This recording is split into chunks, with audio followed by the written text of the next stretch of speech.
You ask Tiger to solve. This deals with linear equations with one unknown. The final result is x equals -1. Let's solve it step by step. Simplify the expression. Group like terms. Simplify the arithmetic. Expand the parentheses.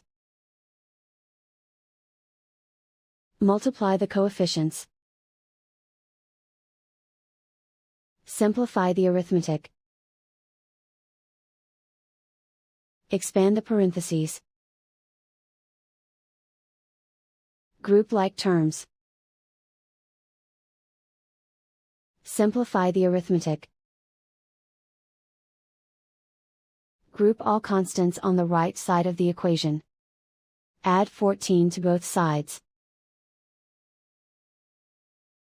Simplify the arithmetic.